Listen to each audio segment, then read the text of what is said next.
Hi, I'm James Dunn. Welcome to the Inside Network.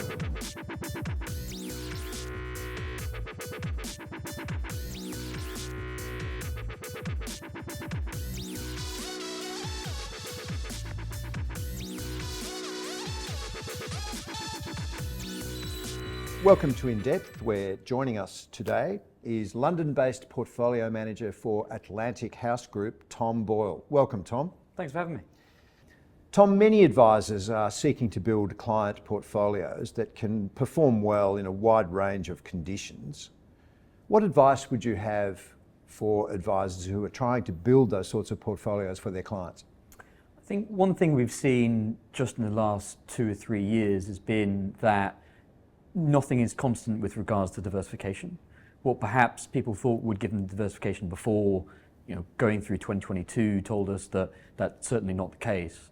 And where we look to, offer tools to build portfolios is offering clients the ability to have asymmetric types of returns, but still be able to have a strategic allocation to sources of uncorrelated strategies, which we can deliver within a sort of unitized format, to give products which don't rely on the sort of traditional risk premiums, but allow clients the ability to generate returns even though fixed income and or equities aren't working at the same time. An extended period of share market underperformance can be extremely stressful for clients and advisors alike. What protections can investors use that are readily available and readily deployable? The tool we use the most is trading volatility as an asset class. We believe that that's the most persistent form of diversification and negative correlation to equities, where you can team something that's more reliable with something that will offer a very different risk profile to something that other people can manage.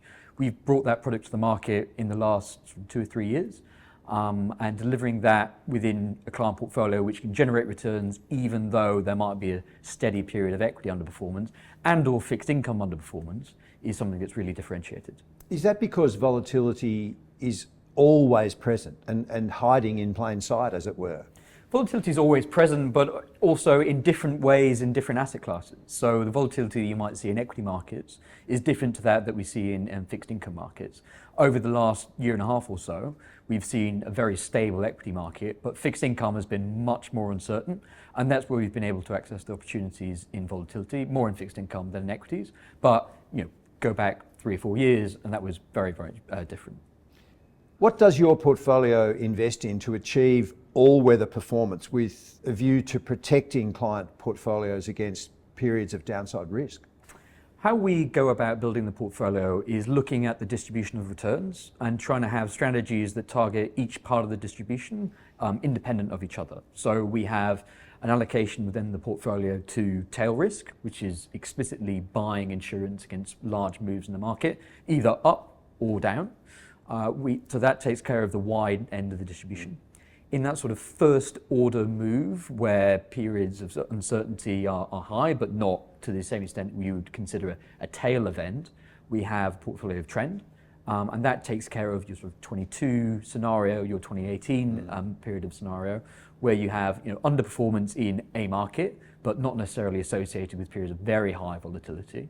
And then within the middle of the distribution, we have a range of different strategies, all of which, independent of your classic equity or fixed income risk premiums, that look to generate returns both to finance the tail risk we're buying on the other side, but also allow clients to have a strategic allocation to the fund by having positive performance in a wider range of scenarios. Systematic investment is not widely understood well, Tom.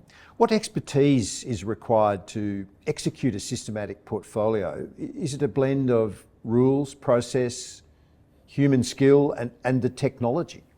I think all the above are important in both building and then executing systematic strategies. What we focus a lot of our time on is both the the sizing of risk within that, but also the risk management that emanates from a systematic portfolio or any systematic strategy. Naturally, a systematic strategy will go and do the rules that you expect it to do, but as a result of that, that doesn't mean that those risks are constant. So we spend a lot of time investing in both technology and people to be able to understand what the risks are that we have and how that can affect the outcomes that you might see from the portfolio. Once the whole process has been applied, what correlations does the portfolio have? Do they change much over various conditions? And then looking at how do you often hear most commonly that advisors employ the portfolio? What role do they assign it?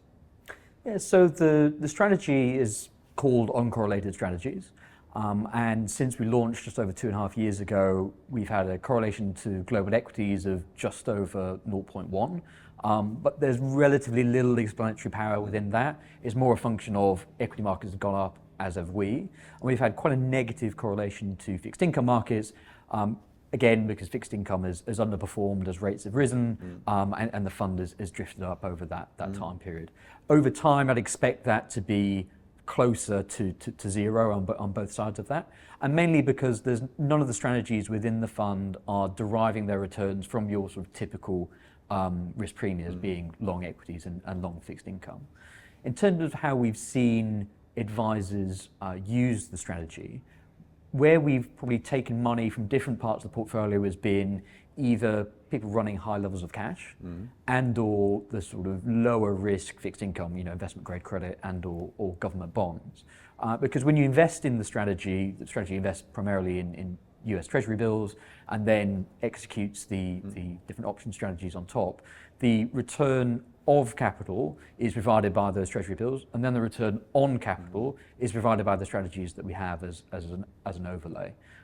So it's been quite a good tool to provide some level of sort of crisis risk offset in a period of significant equity underperformance, but allow advisors a product which they can strategically allocate to, which is going to generate a return in quite a wide range of market scenarios.